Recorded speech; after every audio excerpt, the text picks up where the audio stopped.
Hello everyone. Today I want to talk about a question many of us grapple with.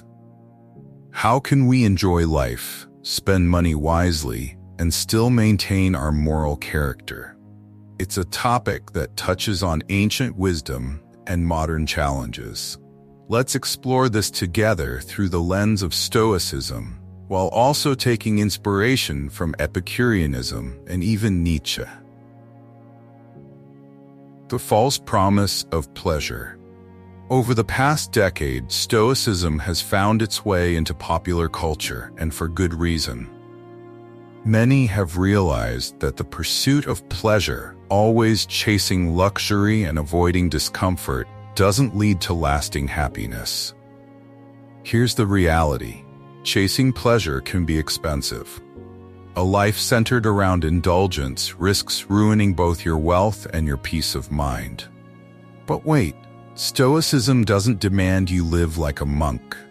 As Seneca famously said in On the Happy Life, a wise person does not think they are unworthy of fortune's gifts. They don't love wealth, but they are glad to have it. They keep it not in their heart, but in their home, using it as a tool to practice virtue. So let's be clear. Building wealth isn't inherently bad. It's about how you pursue and use it. Stoicism teaches us not to chase wealth for status or vanity, but to see it as a tool to live virtuously. Epicurus' balanced view on wealth. Now, let's bring Epicurus into the conversation. Although his philosophy, Epicureanism, often gets misunderstood as a hedonistic call for indulgence, it's actually a guide to finding joy in simplicity. Epicurus argued that true wealth isn't about satisfying every whim. Instead, it's about meeting our natural and necessary needs: food, shelter, and companionship. He warned against excessive desires, saying, "We fall into ruin when we try to satisfy every craving." True freedom comes not from wealth, but from limiting our desires. Think about it. If we define success by acquiring mansions, luxury cars, or extravagant lifestyles, we'll end up frustrated. Even if we achieve all those things, they won't necessarily make us happier. The key, contentment, comes from how we think, not what we own. Nietzsche on Stoicism versus pleasure. Here's where it gets interesting. The German philosopher Friedrich Nietzsche offers a fascinating perspective on balancing Stoicism and pleasure.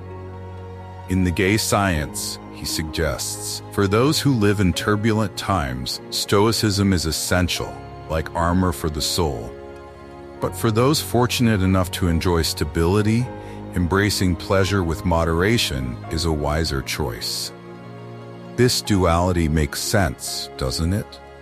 Life's hardships require the tough skin of Stoicism to endure challenges.